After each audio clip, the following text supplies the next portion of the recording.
Alat tes kebohongan atau poligraf berhasil mengungkap jika Yuda Arfandi melakukan kebohongan. Seperti yang diketahui, Yuda Arfandi merupakan tersangka dari kasus dugaan pembunuhan Raden Adante Holif Pramudityo alias Dante, bocah 6 tahun yang sebelumnya diberitakan tewas tenggelam di kolam renang. Lalu bagaimana fakta-fakta terkait kasus ini? Dan inilah fakta kriminal yang kami sajikan di Aksa Nation YouTube channel. Jangan lupa subscribe terlebih dahulu. Terima kasih buat yang udah subscribe. Kepala Bidang Humas Polda Metro Jaya Kombes Pol Ade Ari Syam Indradi belum lama ini melakukan konferensi pers terkait update dari kasus pembunuhan Dante, tepatnya pada Senin 18 Maret 2024 kemarin. Dalam konferensi pers tersebut dibeberkan fakta-fakta terbaru dari hasil tes poligraf atau alat kebohongan yang dilakukan untuk kepada tersangka Yuda. Pertama adalah soal kebohongan Yuda Arfandi yang ternyata sudah melakukan survei untuk mengetahui letak CCTV di tempat kejadian perkara atau TKP, yaitu di kolam renang yang berada di kawasan Durensawit, Jakarta Timur. Sebelumnya, Yuda ini sempat menyatakan tidak melakukan survei atau browsing untuk mengetahui letak CCTV di tempat kejadian perkara. Jadi hasilnya memang sangat bertentangan dengan hasil poligraf. Yuda terbukti berbohong atas pernyataannya.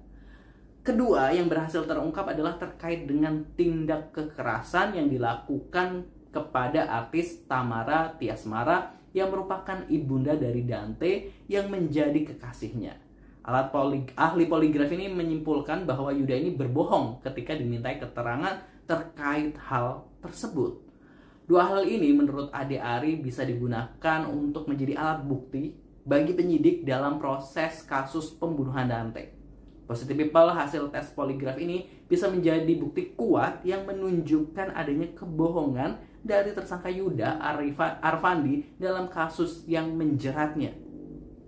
Tentunya fakta-fakta dan penyidikan masih akan terus dilakukan lebih lanjut demi memastikan keadilan bagi korban dan keluarganya. Nah, kita akan coba flashback ke belakang terkait bagaimana kronologi dari kasus ini. Jangan lupa subscribe terlebih dahulu.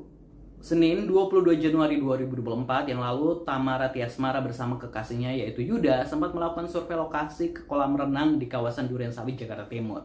Menurut Tamara, hal ini sudah biasa dilakukan ya demi kenyamanan dan keamanan sang buah hati. Biasanya untuk mengecek kelengkapan playground dan lain sebagainya sebelum anaknya nanti akan bermain di sana. Dan Sabtu 27 Januari 2024 atau sepekan kemudian, Tamara Tiasmara bersama Dante berangkat dari rumahnya menuju rumah tersangka Yuda di kawasan Pondok Kelapa, Jakarta Timur dengan tujuan mempertemukan Dante dengan MMA, anak perempuan yang merupakan anak perempuan dari Yuda ini. Jadi mereka ini kayak pengen mengenal satu sama lain ya agar saling bonding. Setelah sampai di kolam renang, karena mereka akhirnya berangkat ke kolam renang, Yuda bersama Dante dan MMA menuju kolam renang. Sebelum ketiganya berenang, Yuda ini sempat mengajak semuanya untuk melakukan stretching atau pemanasan. Tak berselang beberapa lama, barulah Dante dan MMA ini masuk ke kolam renang dengan kedalaman kolam 130 cm yang merupakan kolam renang anak. Dan ini kali pertamanya Dante berlatih di kolam renang ini. Yuda sempat menyuruh Dante dan MMA ini untuk menyelam dengan kepala keduanya ditahan oleh Yuda, namun tangan mereka ini masih tetap berpegang pada tepian kolam renang seperti itu. Dante dan MMA ini sempat berpindah ke kolam renang anak selama 30 menit. Oh, berarti tadi di kolam 130 itu kolam dewasa ya. Barulah Dante dan MMA berpindah masuk ke dalam kolam renang dengan kedalaman 150 meter yang merupakan kolam renang dewasa. Dan di kolam renang inilah nyawa Dante dihabisi.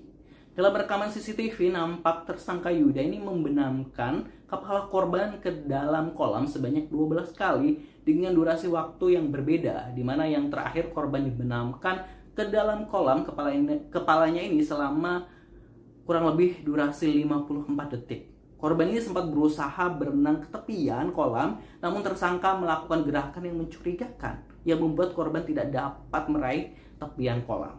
Yuda ini kemudian mengangkat Dante ke tepian kolam dan kondisi Dante saat itu sudah terkapar dengan kondisi sudah tak bernafas Bahkan dari mulutnya ini sudah mengeluarkan makanan dan buih layaknya orang tenggelam. Saat di tepian kolam renang, korban ini sempat dibantu oleh saksi-saksi yang ada di lokasi. Namun naas, nyawa Dante bocah 6 tahun ini sudah tidak bisa diselamatkan. Dan akibat perbuatannya, Yuda dijerat oleh polisi dengan pasal berlapis. Salah satunya adalah pasal pembunuhan berencana. Sementara hasil otopsi yang dipublikasikan menyimpulkan jika Dante memang benar meninggal karena tenggelam. Saat ini kasus ini masih bergulir di pengadilan dan pastinya kita menunggu bagaimana hasil akhirnya. Semoga almarhum Dante mendapatkan tempat terbaik di sisinya. Amin, amin ya robbal alamin. Kita akan sajikan fakta kriminal lainnya hanya di Aksa Nation. Jangan lupa untuk subscribe terlebih dahulu. Terima kasih buat yang sudah nonton dan pasti sudah subscribe. Selamat malam. Wassalamualaikum.